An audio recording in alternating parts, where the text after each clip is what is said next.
My name is Daniel, and a few years ago, I worked night security at a huge campground hidden near the forests of the Netherlands.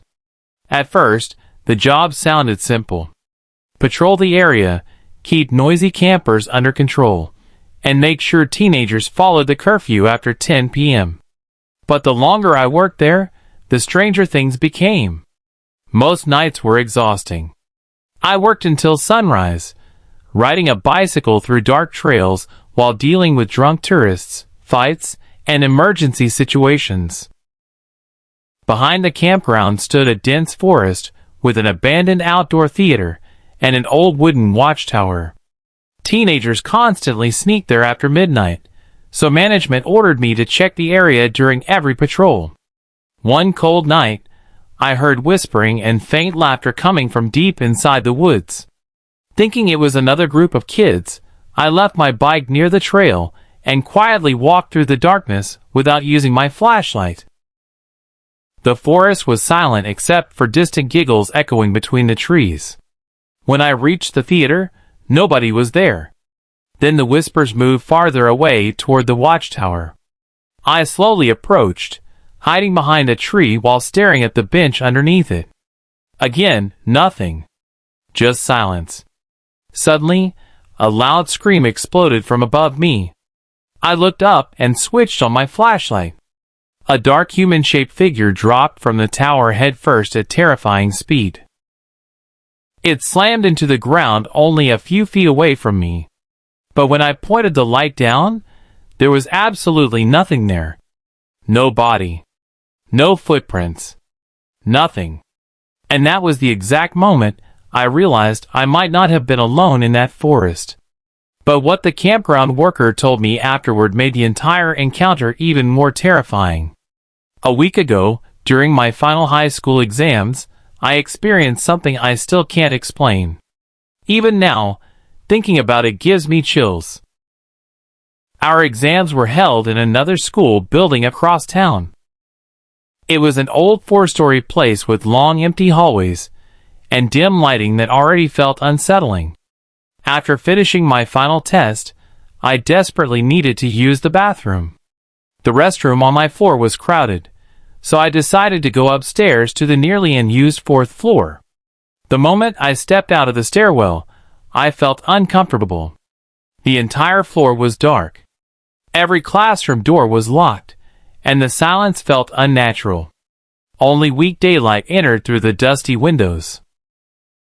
As I walked toward the girls' bathroom, I thought I noticed movement near the end of the hallway, but when I turned, there was nothing there.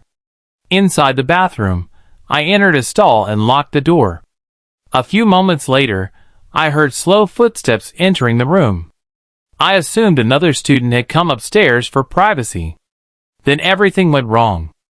After flushing the toilet, I noticed someone standing directly outside my stall. I could see bare feet beneath the door. They looked unusually large, with skin so dark it almost didn't look human. My stomach instantly tightened. Then slowly, a head began rising over the top edge of the stall. Way too high. No normal person should have been tall enough to look over it. I wanted to scream, but fear completely froze my body. Whoever, or whatever, it was stayed perfectly still outside my stall for several minutes. Then suddenly, teachers' voices echoed from the hallway, and the figure disappeared instantly. When I finally stepped out, the bathroom was empty. But one classroom door down the hallway was now open. I swear it had been closed before. Rehook, and if that story sounds disturbing, the next encounter changed someone's belief about ghosts forever. Back during the pandemic, I used to spend hours watching horror movies and paranormal videos online. Ghost stories fascinated me, and part of me even wished I could experience something supernatural myself. I regret thinking that now. No explanation. No motive. Nothing. They charged him with armed breaking and entering, but investigators never figured out why he specifically chose my house.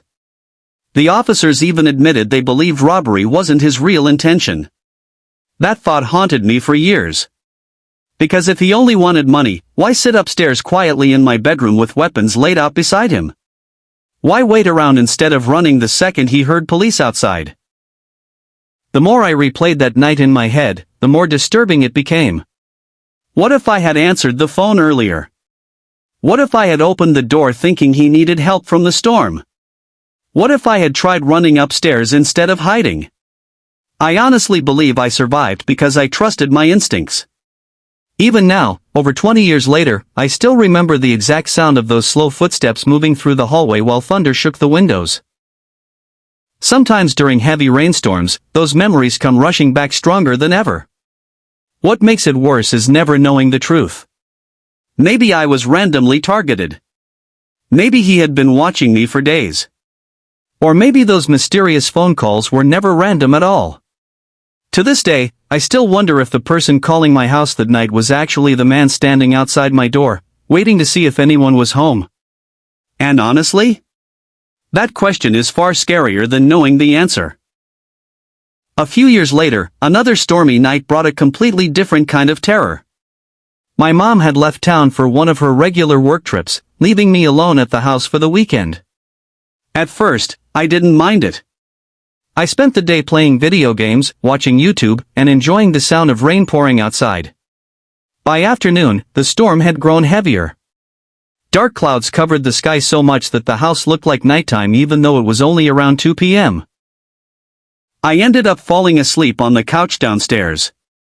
That's when I heard it. Whistling. Soft, slow, almost cheerful. At first. The creepiest part? Whenever I checked through the peephole, the hallway was always empty. One night, the footsteps stopped directly outside my door. I froze in bed, staring toward the entrance while my apartment became completely silent. Then I heard 3 soft knocks. Tap. Tap. Tap. I waited for someone to say something, but there was only silence. After a full minute, curiosity got the better of me. I walked carefully to the door and looked through the peephole again. Nobody. But this time, I noticed something strange. The apartment directly across from mine had its door slightly open. That apartment was supposed to be empty. I stood there debating whether to ignore it or report it to the landlord.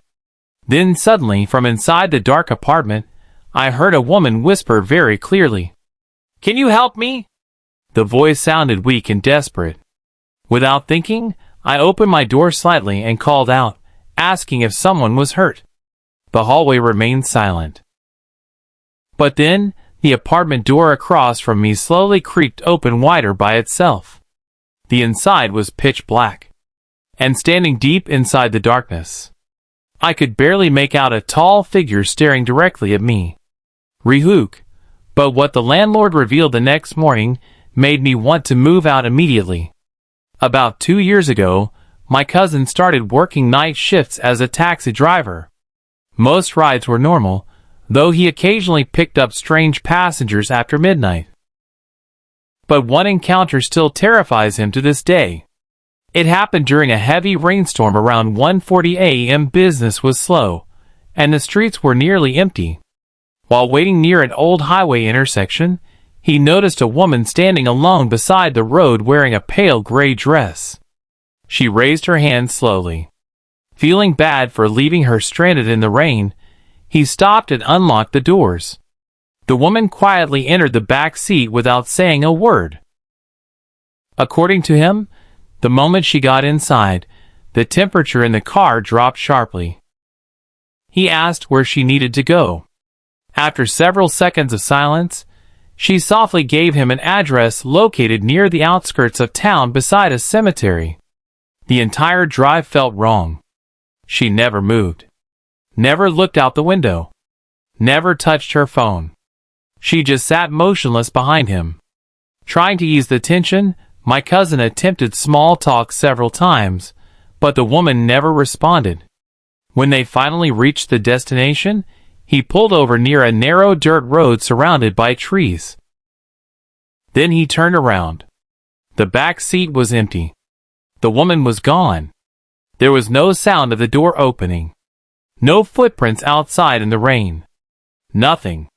Panicking, he immediately drove away and later told the story to another driver at a gas station. The older driver became pale after hearing the address. Apparently, years earlier, a young woman had died in a car accident near that exact intersection while trying to get home during a storm. And according to local rumors, when I was around 12 years old, I used to stay up late playing games in my bedroom.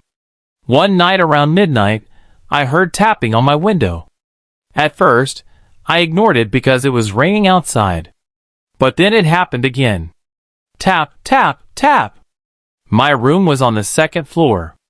Nobody should have been outside my window. I slowly turned toward the glass, expecting to see tree branches moving in the wind. Instead, I saw a pale face staring directly at me from outside. Its eyes were completely dark.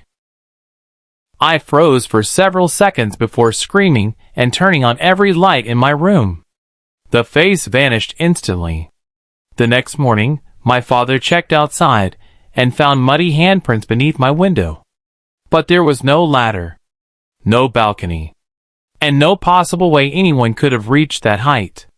I thought that was terrifying, until my friend told me what appeared in his security camera footage. My friend worked night shifts at a small hotel outside town. One evening, guests on the third floor kept complaining about footsteps and whispering in the hallway. Thinking someone was causing trouble, he checked the security cameras. At first, everything looked normal. Then around 3:07 a.m., one camera captured a dark figure walking slowly down the empty hallway. The strange part? The figure had no reflection in the mirrors hanging on the walls. My friend immediately went upstairs to investigate, but the hallway was completely empty. No guests. No sounds. Nothing unusual. When he returned downstairs, the camera screen had frozen, and the figure was suddenly standing much closer to the camera than before, almost like it had moved while the footage was paused. He quit the job 2 weeks later. Rehook, but the final story is probably the creepiest thing I've ever heard. A little girl kept telling her parents that someone was hiding under her bed every night. They assumed it was just childish imagination. One evening after hearing her cry again, her father finally checked beneath the bed to calm her down. But when he looked underneath, his daughter was hiding there, shaking violently, crying, and whispering, "Dad, there's somebody on my bed." After hearing so many terrifying stories over the years, I always told myself one thing. As long as I never experience something paranormal personally, I'll be fine. But that changed 3 nights ago. It was around 2:15 a.m. I was alone in my apartment watching videos with headphones on, when I suddenly heard knocking at my front door. 3 slow knocks. I paused everything and listened carefully. Silence. Thinking maybe a neighbor needed help, I walked toward the door and checked through the people. Nobody was there. I almost went back to my room when another 3 knocks echoed through the apartment. This time louder. Tap. Tap. Tap. My chest tightened. I opened the door quickly, expecting someone to be playing a prank. The hallway was empty. But at the far end of the corridor, I noticed something strange. One of the motion sensor lights was turning on by itself, slowly getting closer one by one, like someone invisible was walking toward my apartment. Light. Then another. Then another. I backed inside and locked the door immediately. Every light outside stopped right in front of my room. Then came one final knock directly against the door behind me. Not loud. Just soft enough to feel intentional. I didn't sleep that night. And ever since then, every morning around 2:15 a.m., I wake up for no reason at all. Sometimes, I think I still hear breathing outside my door.